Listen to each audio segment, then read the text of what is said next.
Hey, it's Ben from Easy Sports Video. Today we're taking a look at the Trace camera, the VO camera, and the Pixellot Air. We're going to be recording a game here in St. Louis. We're in our hotel room about to head to the field. We wanted to give you a look at a few of the features of each of the cameras so you can compare and contrast them. I'm a soccer dad and we use these cameras to record our games.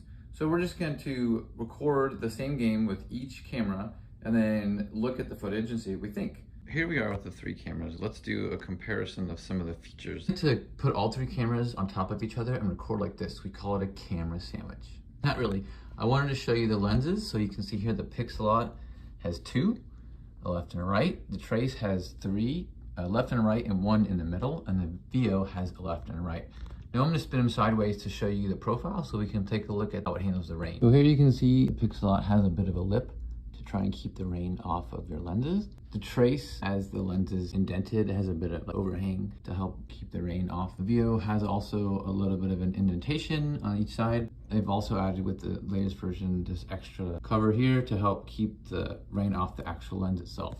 In terms of the mics to capture the sound, there's one on both sides of the VO. Trace, I believe, has their mics on the bottom of the camera. I can't show you right here. Pixellot Air, to the left, two mics on the front to capture the audio from the field and also from the parents and coaches, unfortunately. So now we'll take a look at the controls. On the Pixellot Air, they have these flaps to keep the rain out. It actually has an on and off button, so you can shut the whole thing on and off. And then on the left there is a power button that you can turn the power on and off. And then you can see the Ethernet port where you plug it into upload. And then on the other side, you have the charging port. Trace, the charging port is here and you have the power button there. And then underneath here is where you plug in the Ethernet port. And then these other things are indicators. Light comes on when you're connected to the internet. And then this shows when you're uploading.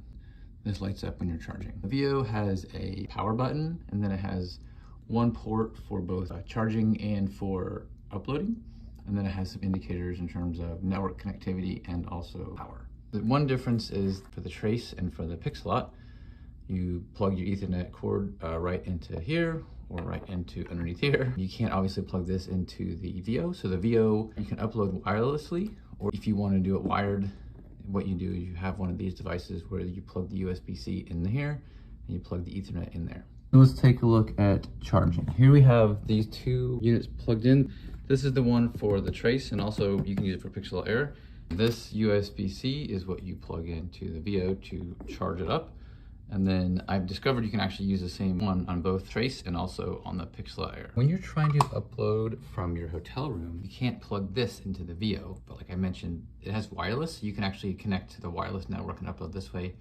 These two cameras don't have the ability, at least this time, to connect wirelessly. If your hotel internet isn't working, like in this room it doesn't because of the authentication, it's kind of hard to do. What you can do is you can use a device like this one, a Wi-Fi bridge. You plug one end into here and the other end into your camera, and that's how you can upload. On those same lines, you're probably going to want to get a Wi-Fi hotspot so that you can upload wirelessly when you're not at a network. Sometimes the hotel Wi-Fi network is fast enough. I've actually uploaded several games from this camera for hotel Wi-Fi. In this hotel we're in right now, I've tried it and it's not fast enough, so we're actually in the middle of uploading off this one right now.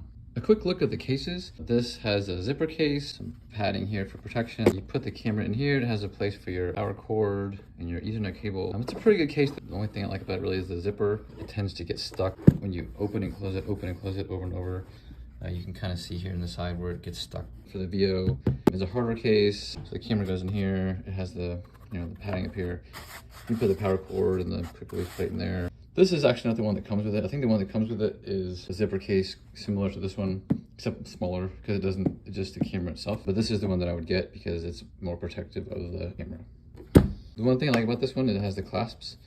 The clasps are a lot faster and easier than the zipper. Here's the case for the Pixellot. The one thing I do like about that, it has a strap. So it is easier when you're going to the field and back to just throw it over your shoulder. So I do like the strap on this one. I mean, it's also padded. This one actually has better padding, I think, than the Trace. So I think this one is the most protective. This one is probably second most. This might be the least, I don't know. It's okay. This, as you can see, this kind of pinches in, whereas this is more of like a better material. So the camera goes in here. The quick release plate for the angled one that the Pixellot uses here. This is the power cord and internet. I'm not a fan of the zipper. I think going forward, if we can, this kind of mechanism is a lot faster and a lot. The biggest problem is when you're zipping it, unzipping it so many times, it just wears out. Those are the cases for the cameras. I'm gonna show you how they attach. So they each have a 1/4 thread that you attach to on the bottom. What's recommended is that you use a plate like this and you thread it into the bottom of the camera. That makes it easy to use a quick adapter like this that you can snap in and out. So it makes it easier to get the camera on and off the tripod. And you can use the same approach for all 3 cameras. Now we're gonna look at powering the cameras on. They all 3 are kind of a press and hold for 3 seconds. So press and hold, this one starts running. This one, it's on the side. So I gotta press and hold while I hold the camera, about 3 seconds, and you'll see the lights start flashing.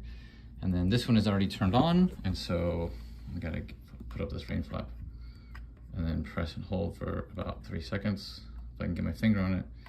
This one is definitely a smaller button, so it's kind of hard, but usually you have 2 hands, so it's harder to do with 1 finger.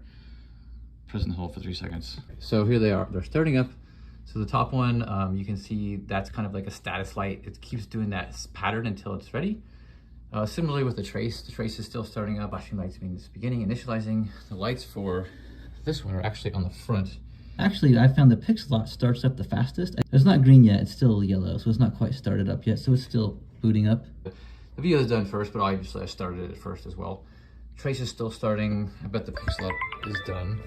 Yeah, Pixellot is ready. So that one does pretty fast. Beginning recording process. So it's ready. 380 minutes of recording time available. I don't understand why it starts recording as soon as you turn it on. The other 2 don't. So like right now, for example, the video, you use your app to begin it. Pixellot Air, you use your app to start it. And the trace, it seems like it starts automatically. Maybe there's a setting in there that you can turn off.